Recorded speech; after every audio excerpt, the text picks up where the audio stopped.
This is Tattoo Babii, and we are interviewing the Rising Fall. Say hello, guys. Hello, guys. Hello, guys.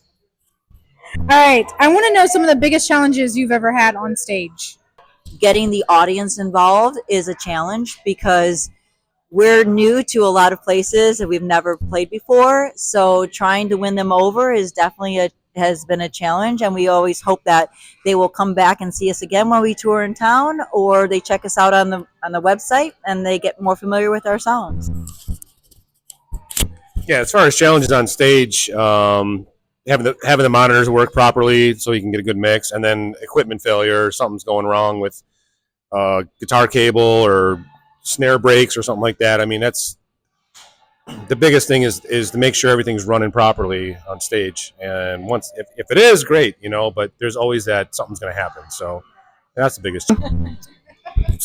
Well, I could attest to the fact that young drummers, you need a drum rug, okay? Because if you don't have that, what happens is your seat, every time you hit the kick drum, goes back about 10 feet. Now, it's not really easy to play drums like that. Shout out the Night Shop. It's actually really tough to play drums like that. And what happens is you miss snare hits when your seat actually moves back 10 feet every time that you hit the kick drum. So, advice to young drummers, please have a rug that your kick drum is under. Always bring a rug. Yeah.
We are the rising fall.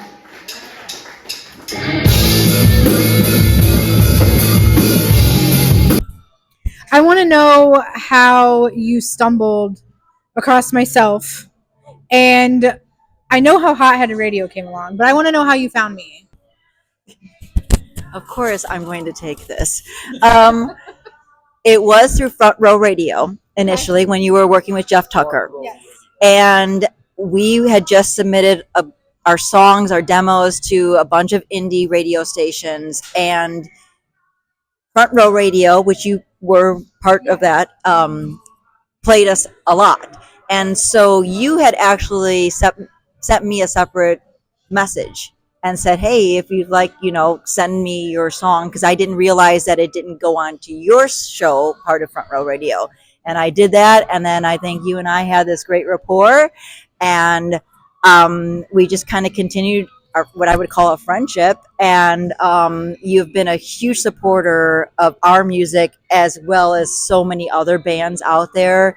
I mean, seriously, you are nonstop, 24/7, hard worker, mom, everything. And that's how we got introduced first to you. But I got to say, I think it's going to continue to be a wonderful relationship throughout the years, Yes.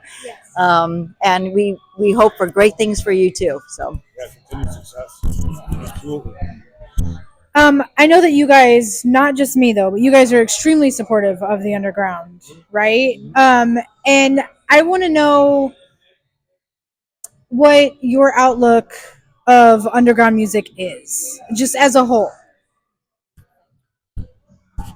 I think underground music is great. It's like, everybody listens to what's on the radio sometimes when they don't have whatever else to put in. And it's just kind of tough to find good bands. And having an underground is a good outlet for bands who maybe don't get heard in the mainstream radio. So, yeah, it's like, it's a good outlet for indie bands because where else can they be heard by a lot of people? Right. And it's great to have the support of people like Tattoo Babii and Hot Headed Radio to play bands that maybe would not be played otherwise, right. And kind of introduce new music to a greater audience. I think the band that we just saw is the epitome of underground. You're talking about we need young blood. We need young people who are into it, who have energy, who have passion, who play instruments, who are good at their instruments, who are learning their craft. This is exactly what we need. And I think it's a wide open space right now. There's so much opportunity there in the underground. I mean, you can get your stuff heard. Now, maybe the audiences are a little bit more homogenized, but there is more opportunity than there used to be. So I think it's really important to have an underground scene, because I don't think necessarily there is a quote unquote mainstream scene anymore. I think it's little pockets of underground here and there. So it's really important. Hot Headed Radio is supporting us and is supporting underground music in a way that I think is really, really important. I think there's people who listen to the classics, and there's people who want to hear new music, which is great because it's something fresh. Every band that's out there started as an original band. So Guns N' Roses, Metallica, they started as original bands and they built a following. So, and people like us and people who are older than us and even younger than us, they love the old school stuff and they love those bands, but they're also looking for something newer. And outlets like Hot Headed Radio give original bands an opportunity to have their music heard. So, reaching an audience that way and people who are looking for new music, depending on where the market's at. Some cities are stagnant. We're just saying, hey, we like the covers and the tributes, which is fine. But you come down, like playing in Springfield, there's a different vibe down here where people love the original music and they appreciate it more. So it's a different vibe, and reaching that audience with your show and even with others helps a lot of the original bands. So it's kind of an underground thing, and we embrace it, and we want to be a part of it with all the other bands that we played with and are starting to know right now. So it's great. So that also brings to me a question of Hot Headed Radio chooses to play mainstream and underground. And I feel like one of the reasons why we do that is, like I say it all the time during my shows, is that in mainstream, it's where it started, right?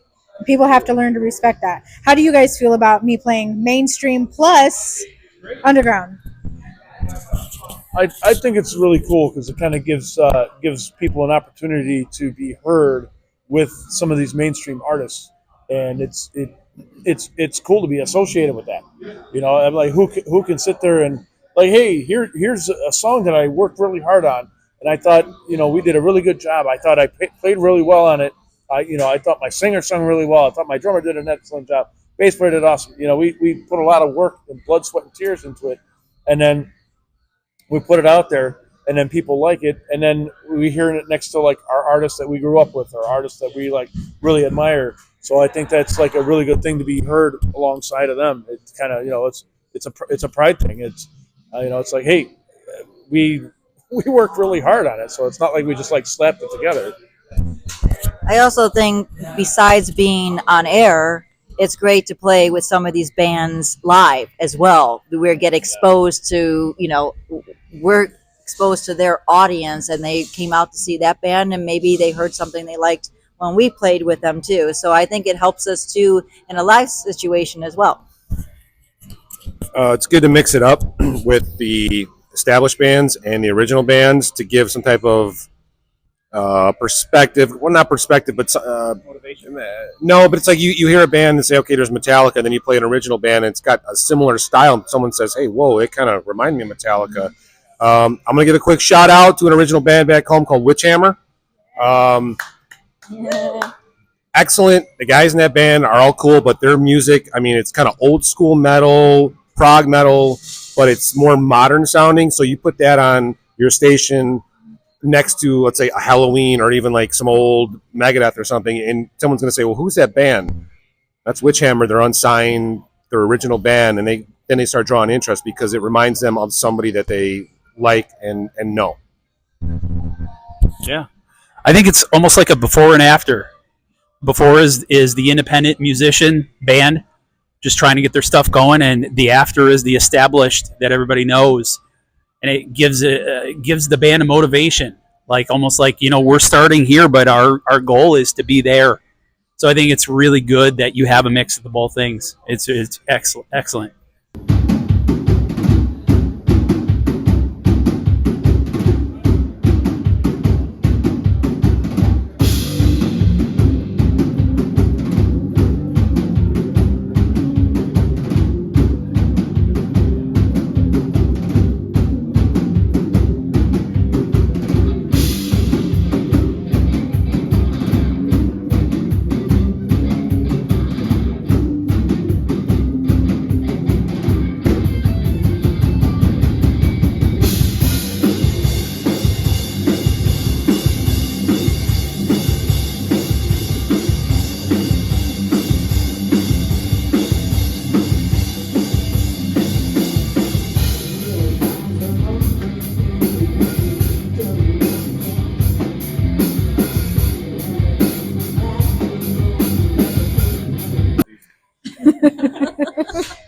What song holds a special meaning to you and why?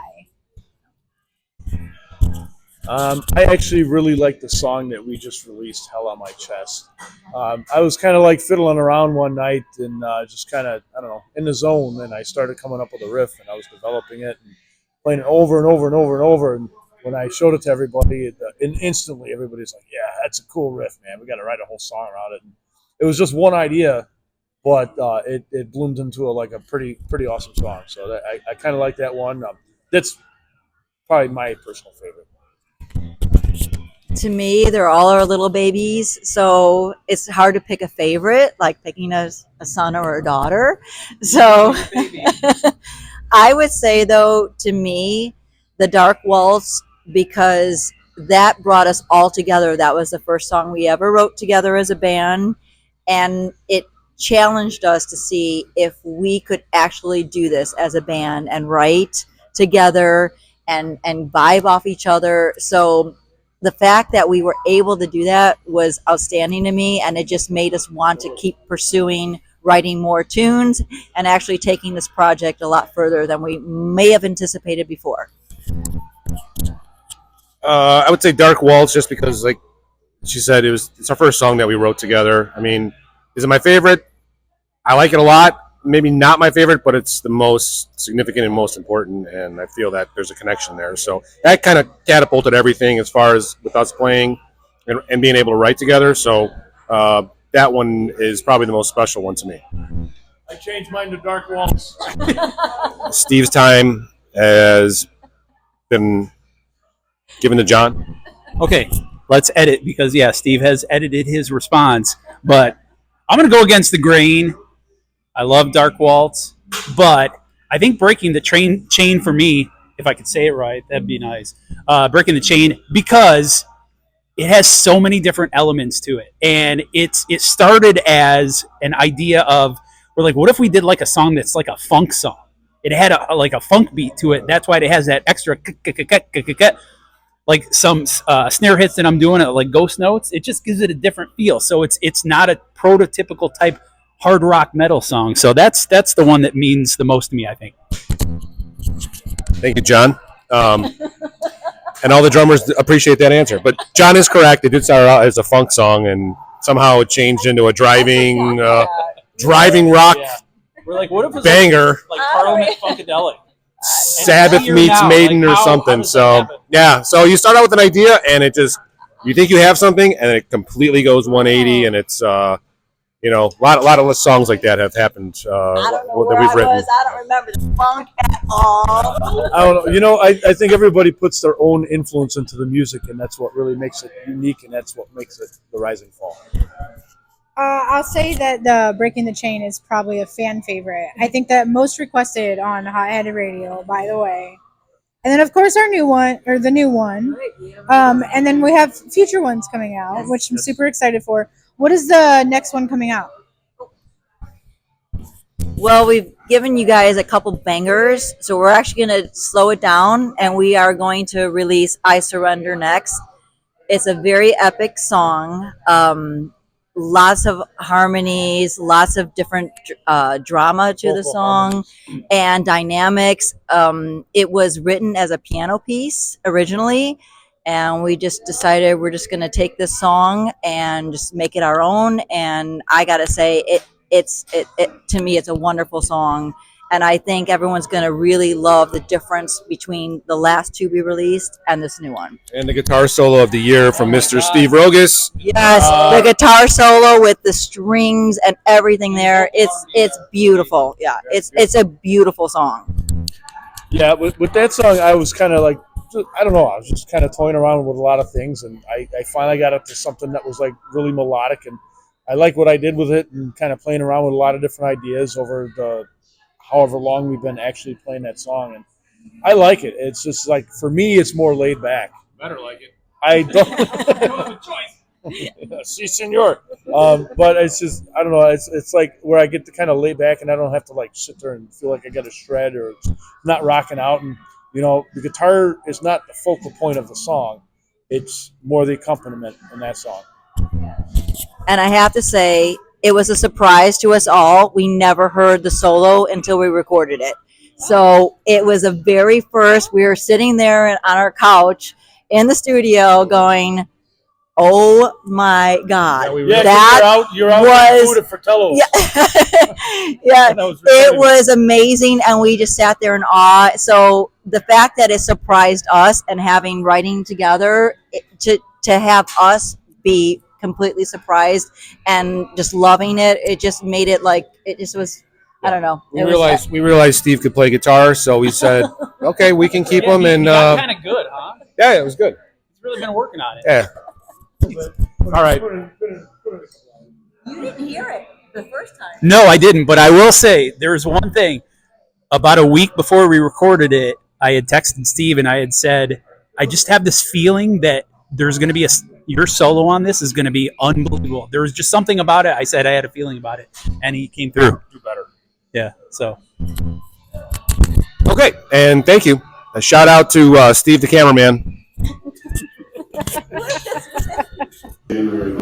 Quick shout out to Tattoo Babii here. Thanks for all the support. Hot-headed radio. Go check Hot-headed radio out. Just ultra families on there. We're on there. Appreciate all the support. So see her. She'll buy you a beer. See if you're paying attention.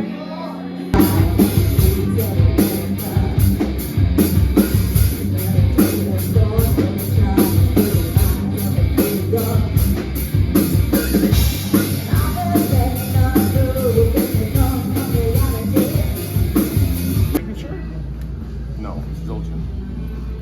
My coated sticks. At least mine. Actually, I need a tear. Need a beer? Yeah. What are you doing? Trying to put my coat on. Oh my God! Look at your signature, and here we go. Just mine. put the Chinese No, letters this on is there. mine. This is the way I sign. Chinese letters. That's it. That's the way I do it. You saw my signature before. The doctor's signature, not a doctor's pen. Oh, wait, they ran out. Aw, no. Okay, I only have 2 initials Just to do write, it. and I'm having difficulty. Okay, did that work? Yeah, it worked. That worked. See, it's there. Evidence is there. There Your was like Honor. some waxy thing on there. See how I can do this. Can't forget to take a picture with a selfie with us because yeah. we did that last There we time. go. Yes. Got it. Excellent. Okay. Perfect. We gotta take a picture of for you, but thank you for coming out. I'm sure this night is gonna be rocking more than the Tyson fight last night. But stick around, we got Unthink coming up, and then after that is Dysfunctional Family. We do have t-shirts for sale, and help yourself to any sticker there. They're free from us. So, some of you might know this one too.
Oh God, yeah, okay.